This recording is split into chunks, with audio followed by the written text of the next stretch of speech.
জ্ঞানান্বেষণ চ্যানেলের পক্ষ থেকে আপনাদের সকলকে অভিনন্দন, সম্প্রীতি এবং প্রণতি জানিয়ে শুরু করছি শ্রীমদ্ ভগবদ গীতার 9টি শ্লোক, তৃতীয় অধ্যায় কর্মযোগ।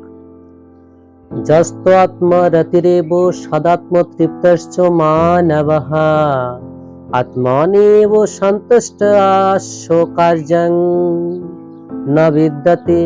বাংলা অর্থ: কিন্তু যে ব্যক্তি আত্মাতেই প্রীত, আত্মাতেই তৃপ্ত এবং আত্মাতেই সন্তুষ্ট, তার তো কোনো কর্তব্য কর্ম নেই। অর্জুন, নৈব তস্য কৃতেনার্থ ন কৃতেনেহ কশ্চন ন চাস্য সর্বভূতেষু কশ্চিদর্থ ব্যাপাশ্রয়ঃ। বাংলা অর্থ: আত্মানন্দ অর্থাৎ আত্মা যে আমাদের মধ্যে আছে, এর প্রতি যে আনন্দ অনুভব করে, এই ব্যক্তির এই জগতের ধর্ম অনুষ্ঠান বলে কোনো প্রয়োজন নেই এবং এই প্রকার কর্ম না করারও কোনো কারণ নেই। কারণ কেননা তাকে অন্য কোনো প্রাণীর উপর নির্ভর করতে হয় না, কারণ সে তো আত্মা নির্ভরকারী।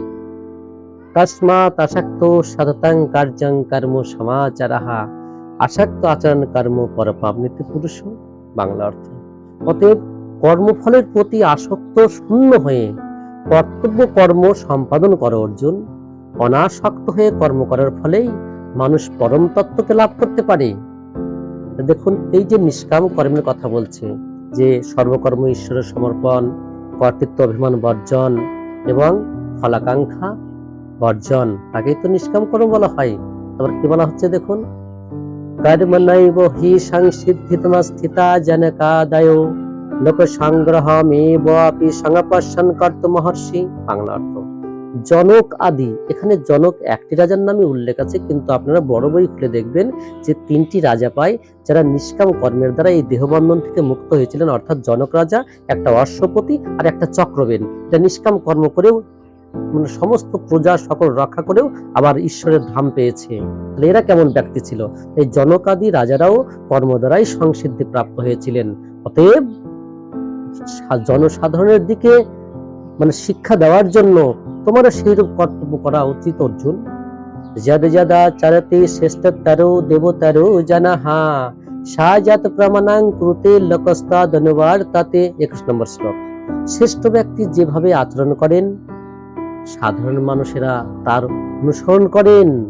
আবার সেই শ্রেষ্ঠ ব্যক্তি অর্থাৎ যিনি গ্রন্থাদি পড়ে যেটাকে প্রামাণ্য বলে বোধ করেন, আবার পৃথিবীর সমস্ত ব্যক্তি তারই অনুকরণ করে।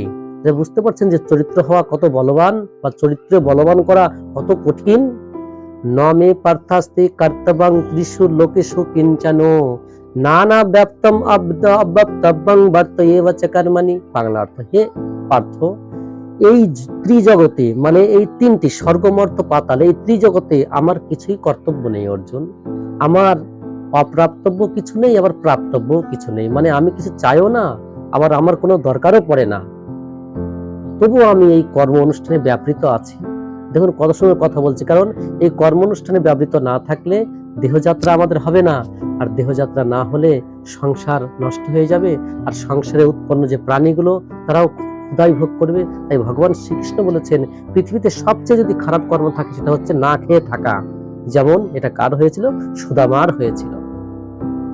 যদি আহং না বর্তাহং জাত কর্মণ্য তন্দ্রিতঃ মাম বর্তানুবর্তন্তে মনুষ্য পার্থ সর্বস্ব। হে পার্থ, আমি যদি অনলস হয়ে কর্তব্য কর্মে প্রবৃত্ত না হই বা কর্তব্য কর্ম না করি, তবে আমার অনুবর্তী হয়ে আর যে পিছনে যারা রয়েছে তারা সবাই তো অলস হয়ে পড়বে, কর্ম ত্যাগ করবে। তখন কি হবে? ভারত উৎসন্ন হয়ে যাবে। কর্ম না করলে রাজ্যের কোনো মূল্য থাকে না। উৎসেদেও ঋমে লোকানা কর্যাং কর্ম চেদহম শঙ্করস্য চ কর্তা সামোহমাইমা প্রজাঃ। আমি যদি কর্ম না করি তাহলে এই সমস্ত লোক উৎসন্ন হয়ে যাবে, আমি বর্ণ সংকর সৃষ্টির কারণ হব এবং তার ফলে আমার দ্বারা সমস্ত প্রজা বিনষ্ট হবে।